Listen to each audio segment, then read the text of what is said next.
नमस्कार, स्वागत है आप सभी का। आप देख रहे हैं एनएमएफ न्यूज। आपके साथ मैं हूं नम्रता चौधरी।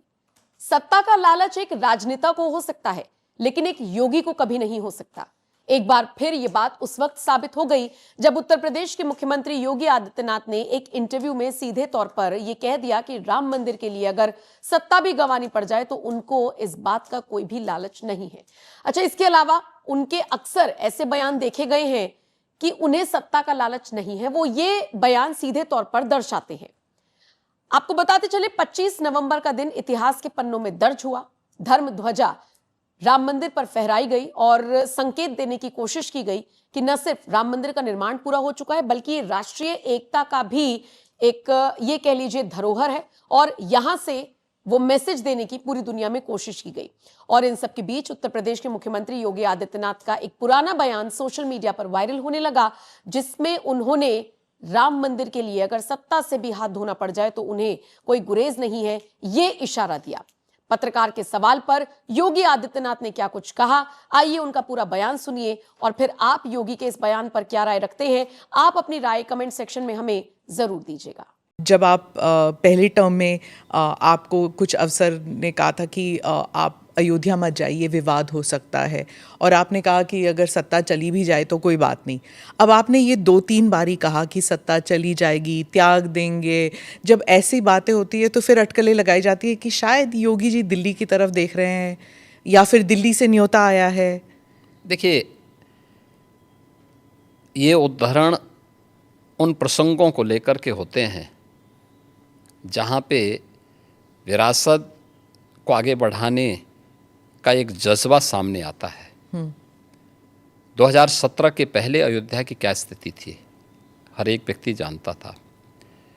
एक जद्दोजहद के साथ जब हम लोग उस समय अयोध्या की यात्रा करते थे तो बहुत सारे बैरियर हुआ करते थे, बुनियादी सुविधाओं का अभाव था और अयोध्या अपनी पहचान के लिए मोहताज थी।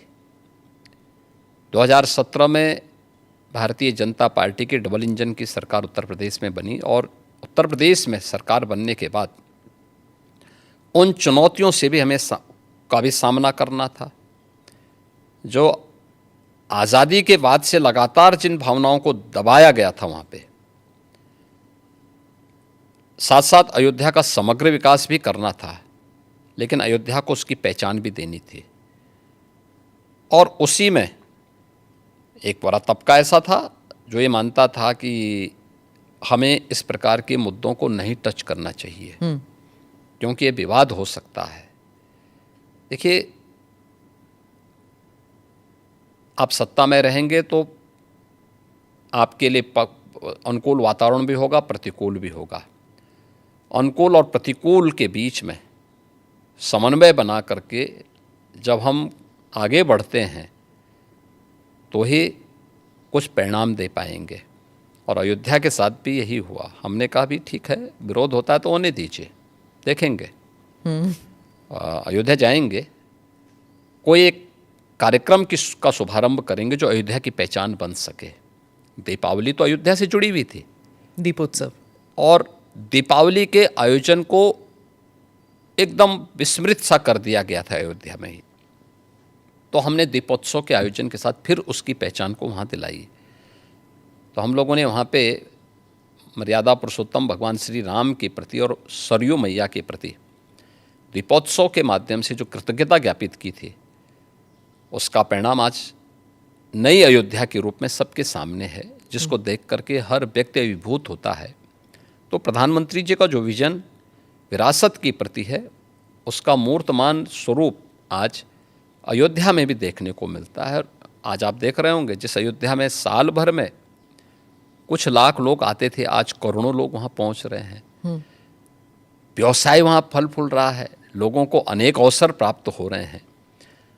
तो हम लोग अपनी सत्ता की चिंता करें और अपनी विरासत को विस्मृत कर लें, तो मुझे लगता है कि ये हम न्याय नहीं कर पा रहे हैं, अपने साथ भी, अपने समाज के साथ भी और अपने देश के साथ भी। मैंने आपका एक भाषण सुना था जिसमें आपने कहा था कि जो यूपी का युवा है छिपता था ये कहने से कि मैं यूपी का हूँ, क्योंकि उसको एक श्रमिक के रूप में देखा जाता था, एग्रीकल्चर लेबर या कंस्ट्रक्शन लेबर।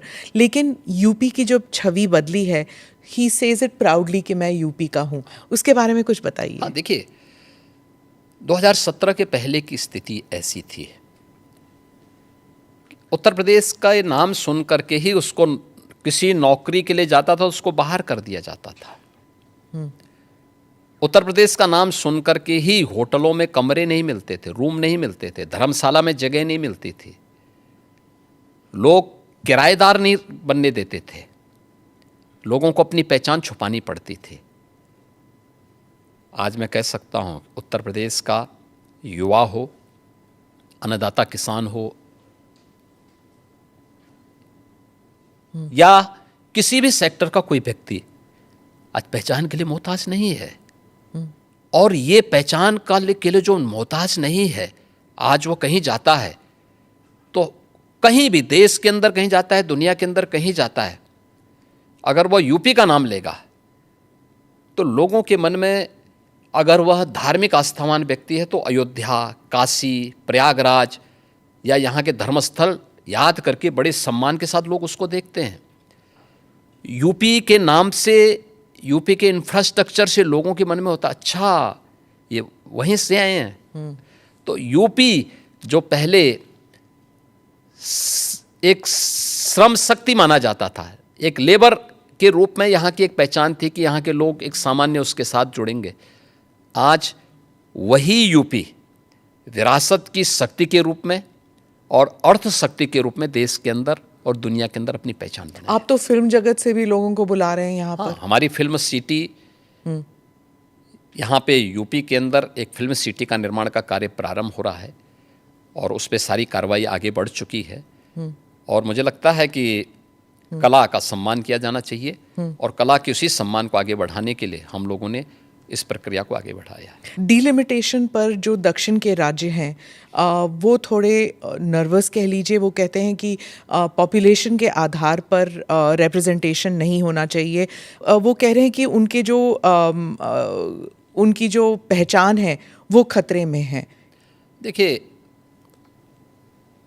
माननीय गृह मंत्री जी ने इस मामले में बहुत स्पष्टता के साथ कह दिया है और ये केवल स्टालिन के नाम ने जो बैठक की है केवल एक राजनीतिक एजेंडा है उनका। मुझे लगता है कि माननीय गृह मंत्री जी के वक्तव्य के बाद इस पर कोई भी प्रश्न नहीं खड़ा होना चाहिए। तमिलनाडु में ही हिंदी भाषा को लेकर काफ़ी विरोध हो रहा है। आप हिंदी बेल्ट के एक मुख्यमंत्री हैं, तो आप इस बारे में क्या सोचते हैं? देखिए, देश को भाषा के नाम पे या क्षेत्र के नाम पे नहीं बांटा जाना चाहिए। और हम आभारी हैं प्रधानमंत्री मोदी जी के, जिन्होंने वाराणसी में लगातार काशी तमिल संगमम की इस बार 30वें संस्करण को भी यहाँ पे आयोजित करवाया। यानी एक तरफ काशी है और उत्तर प्रदेश है, जिसमें काशी तमिल संगमम का आयोजन हो रहा है। तमिल भारत की प्राचीनतम भाषाओं में से एक है और इसका इतिहास उतना ही पुराना है जितना संस्कृत का इतिहास है। हर भारतीय के मन में तमिल के प्रति श्रद्धा और सम्मान का भाव है, क्योंकि भारत की विरासत के बहुत सारे तत्व आज भी उसमें मौजूद हैं। तो हिंदी से नफरत क्यों? भाषा कोई तोड़ती नहीं है, वो जोड़ने का काम करती है। और त्रिभाषा सूत्र के माध्यम से तो हिंदी को राजभाषा की मान्यता देकर के हिंदी, इंग्लिश और स्थानीय भाषा, वो तमिल हो सकती है, मलयालम हो सकती है, कन्नड़ हो सकती है, तेलुगु हो सकती है, मराठी हो सकती है, बंगाली हो सकती है, असमी हो सकती है, उड़िया हो सकती है, किसी भी अन्य भाषा को आप लोकल स्तर पर लागू करिए। ये तो देश के अंदर एकता का संदेश देने वाला, उत्तर से दक्षिण तक, पूरब से पश्चिम तक पूरे भारत को एकता के सूत्र में जोड़ने वाला माध्यम है। और मुझे लगता है कि भारत का राष्ट्रगान भी इसी बात का संदेश देता है। ये केवल एक संकीर्ण राजनीति है। जब इन लोगों के वोट बैंक खिसकते हैं तो ये लोग इसी प्रकार की क्षेत्रीयता की और भाषाई आधार पर बांटने की दुरभिसंधि करते हैं, जनता जनार्दन को देश की एकता के लिए इस प्रकार के किसी भी षड्यंत्र से हमेशा सचेत रहना चाहिए। कर्नाटका में और तमिलनाडु में खासकर इन दोनों राज्यों में कई लोगों का मानना है कि जब यूपी या बिहार के जो हिंदी स्पीकिंग स्टेट्स के लोग जाते हैं और वहाँ पर बसते हैं, 10-15 साल भी रहते हैं, पर वहाँ की स्थानीय भाषा नहीं बोलते, हिंदी ही बोलते हैं, और ऑटो रिक्शा वालों के साथ या फिर किसी रेस्टोरेंट में हिंदी में ही बात करते हैं, स्थानीय भाषा में नहीं करते। लेकिन उन राज्य से जब लोग उत्तर प्रदेश आते तो हिंदी बोल लेते हैं, हिंदी में ही बात करते हैं, क्योंकि कामकाज की जो भाषा है वो हिंदी है। तो क्या समस्या आ रही? मैं कहता हूँ कि हमें हर भाषा को सीखना चाहिए। हम तो यहाँ उत्तर प्रदेश के विश्वविद्यालयों में तमिल भी पढ़ा रहे हैं, तेलुगु भी पढ़ा रहे हैं, कन्नड़ भी पढ़ा रहे हैं, मलयालम भी पढ़ा रहे हैं, और यही नहीं पढ़ा रहे हैं, हम लोग विदेशी भाषाओं को भी यहाँ पढ़ा रहे हैं यहाँ के विश्वविद्यालयों में। ये तो नेशनल एजुकेशन पॉलिसी में भी ये सारे प्रावधान किए गए हैं। तो अगर हम यहाँ तमिल पढ़ा सकते हैं, तेलुगु पढ़ा सकते हैं, मलयालम और कन्नड़ पढ़ा सकते हैं, मराठी पढ़ा सकते हैं। कल ही मैं बिठूर में गया था, नानाराव पेशवा के पावन जयंती कार्यक्रम के साथ जुड़ने के लिए गया था। बिठूर महोत्सव के साथ हमने भारत के इस 1857 के प्रथम स्वातंत्र समर के इस महानायक के सम्मान के साथ बिठूर महोत्सव को जोड़ा था। नानाराव पेशवा के ही महल में बचपन में महारानी लक्ष्मीबाई ने तीरंदाजी भी सीखी थी, युद्ध कला सीखी थी, और वहीं से उन्होंने युद्ध के सारे गुण सीखने के बाद फिर 1857 में अंग्रेजों को परास्त किया था। अगर हम इन सभी भाषाओं को उत्तर प्रदेश के विश्वविद्यालयों में पढ़ा सकते हैं, तो तमिलनाडु के विश्वविद्यालय में भी अगर हिंदी पढ़ा दी जाए, क्या बुरा है? मुझे लगता है कि हमें थोड़ा विराट स्वरूप रखना चाहिए देश के लिए। कुछ क्षण तो देश के लिए निकालो। चंद्रबाबू नायडू ने भी यही कहा कि जितनी भाषाएं सीखना चाहते हैं आप सीखना चाहिए। अच्छी बात की, हम अभिनंदन करते हैं जी। मैंने 2024 के बाद, चुनावों के बाद, और जितनी अधिक भाषा सीखेंगे उतने अधिक रोजगार के अवसर भी खुलेंगे।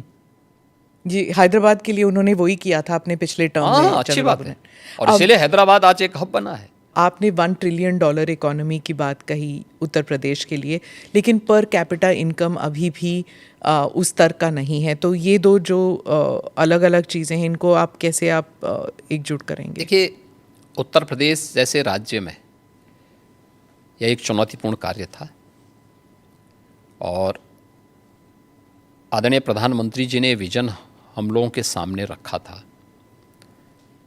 हम लोगों ने प्रधानमंत्री जी के प्रेरणादायी नेतृत्व में इस पर कार्य करना प्रारंभ किया।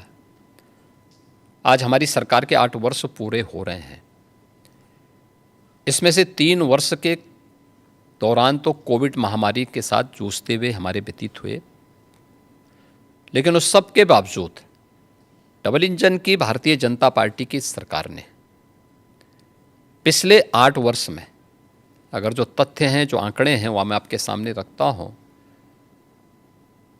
1950 से लेकर के, यानी 1947 से लेकर के 2017 तक, इन 70 वर्षों में उत्तर प्रदेश की जो अर्थव्यवस्था थी, जीएसडीपी थी, वह 12,75,000 करोड़ की थी, और आज यह अर्थव्यवस्था 27.5 लाख करोड़ को पार कर चुकी है।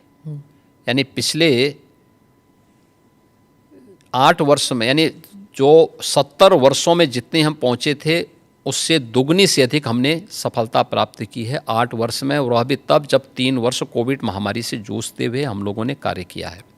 पर कैपिटा इनकम 1947 से लेकर के 2017 तक कुल पहुंच पाई थी 46,000 तक। आज ये लगभग 1,10,000 तक पहुंची है। मेरा ये मानना है, उत्तर प्रदेश प्रकृति और परमात्मा की कृपा का, असीम कृपा का प्रदेश है। हमारे पास युवा शक्ति है, और ये बहुत प्रतिभाशाली युवा है।